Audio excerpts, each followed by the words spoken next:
tamo la aku juga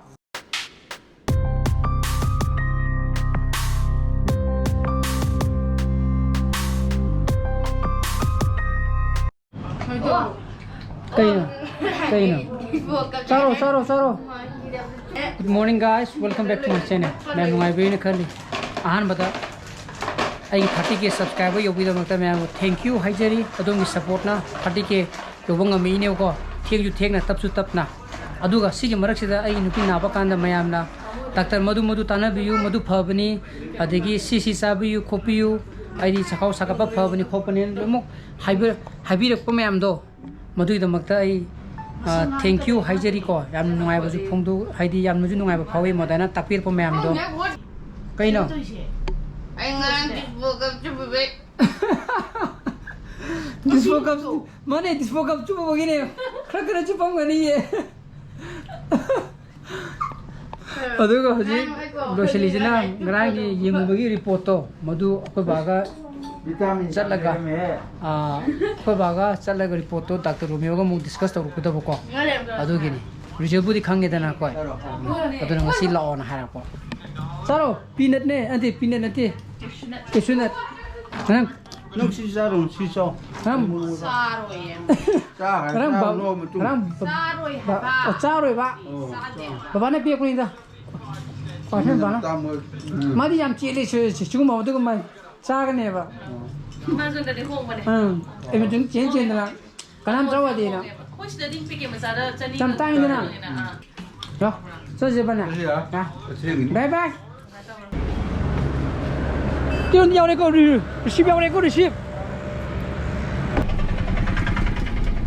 Hana babina degi report lo hokada bako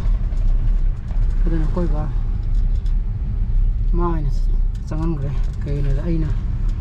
gari se parking je to atai sa de bako sai je sai de thale re ham mama le se de kham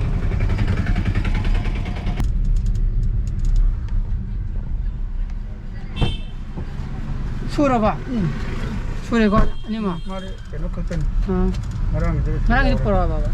oke adana report lokhale babina degi do ji direct city hospital ha karigi ari lo me am log de bodo ni karigi de kalo me am loi log thore origin log de je to yo na photo do log to ko maru na ay khana to yo na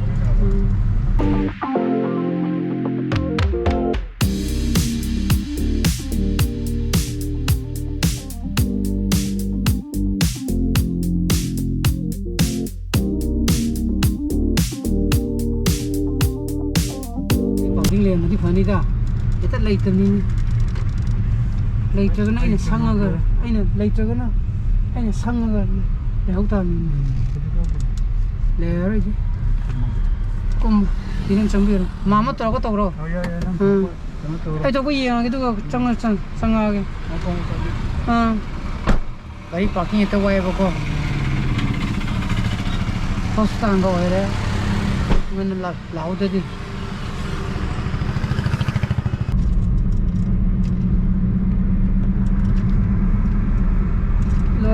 yenge adada kita thare bako aidi masagi magi nung leri to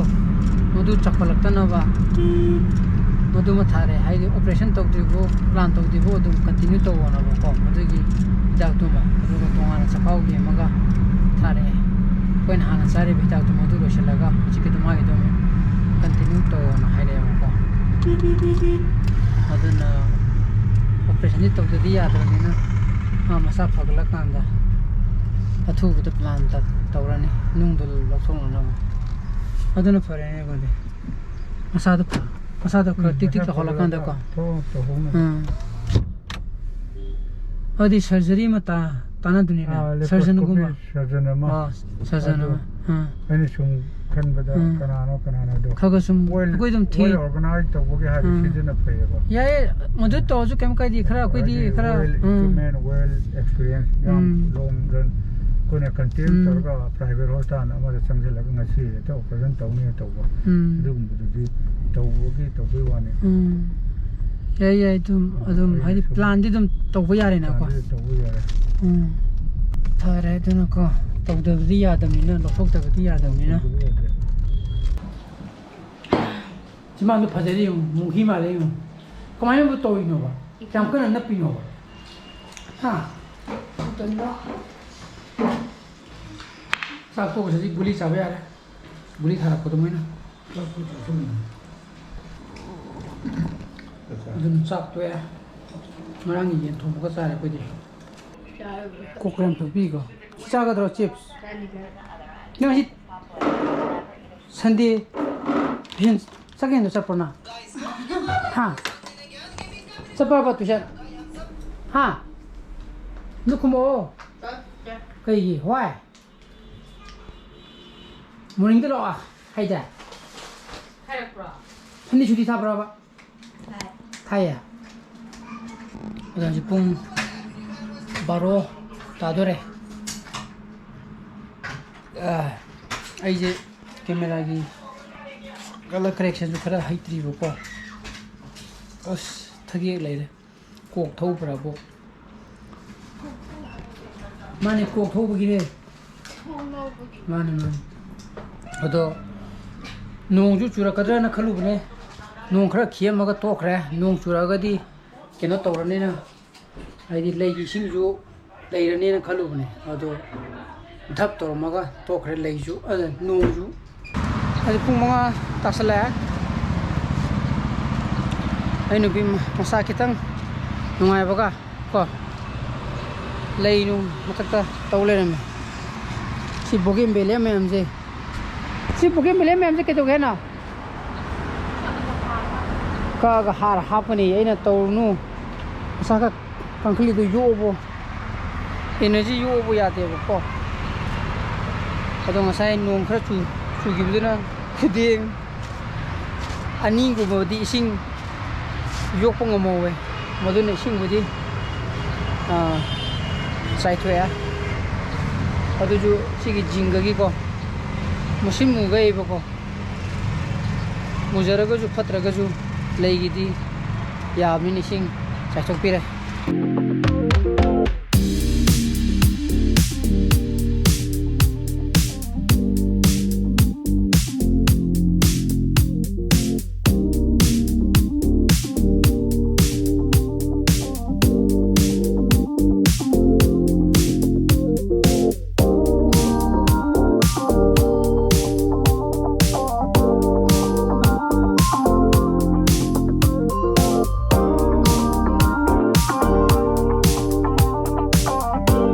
ꯁꯤꯁꯦ ꯍꯥꯔꯅꯦꯕꯀꯣ ꯃꯥꯏꯁꯦ ꯂꯣꯏ mix ꯇꯧꯔꯦ ꯑꯩꯅ ꯈꯪꯕꯗ ꯌꯨꯔꯨꯝ ꯃꯀꯨꯗꯤ ꯌꯥꯎꯋꯦ ꯌꯨꯔꯨꯝ ꯃꯀꯨ ꯌꯥꯎꯔꯦ ꯀꯩꯀꯩꯅꯣꯗꯤ ꯈꯪꯗ꯭ꯔꯤ ꯀꯩꯀꯩꯅꯣ ꯁꯤ ꯀꯩꯀꯩꯅꯣ ꯁꯤꯁꯦ ꯌꯦꯔꯨꯝ ꯃꯀꯨꯅꯦ ꯂꯐꯣꯏ ꯃꯀꯨꯅꯦ ꯕꯔꯃꯤ ꯀꯝꯄꯣꯁꯅꯦ ꯑꯗꯒꯤꯗꯤ NPKꯅꯦ ꯄꯣꯇꯥꯁꯅꯦ सीविटने निमकेटने यामी है माई सी लोने मो हाफ टूर मोने बको सी लुंग थांग दोरी से लोई ले रमे अदना सी गई से साइ थम मगे बको साइ का तमो तमो तमो तमो रा aku ko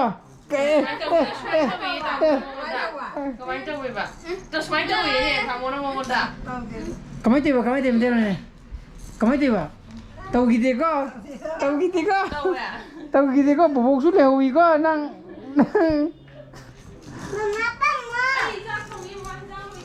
abong lo ra ba ya ko ba kamai tau lagi mabok tu ko Halo to kaya pagal le. Ano mutoda hoga kanta pa among da pamba ko pangamba. Kana sa luina. Hoga suda namanga. Koi ma ai di. Ko dia. Mai sabay da mo an le ko. Ha. Jindi ki mo do. Ado do nó được tiêu cả hạt bèn có, tiêu được hạt rồi đó, hai đâu cả hai con mấy đứa tụi tiền mà, em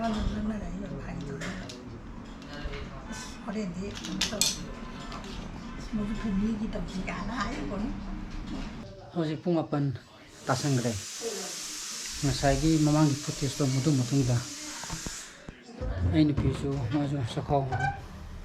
sagalak tana boko. Este hipog devi. Aji krabudi relaxation krabudi pangya boko ma. Aduna aham badadi seng hai di ma masakra phagalaga mathang tha kumbada madana gold leather da lebe nungdo lokthok khalam bani ado maduna maram oraga ju maidi sum maidi chakhau da maidi sum tainabi tap sum tobi tap tawramina boko maduna ju oibi yai related oi ka ju haira khibne ba thuri makai thengaw da ai ji mathangi hapta dadi mai gold leather leiri nungdo lokthong ba tawrne ba aduna mayam ai ngasi gi vlog ji matang introduction jarage ai vlog se pami thogadi like to biramo share to bio no views oi bio subscribe to biramo ko unki sa phale bio so please be safe and be healthy bye bye good night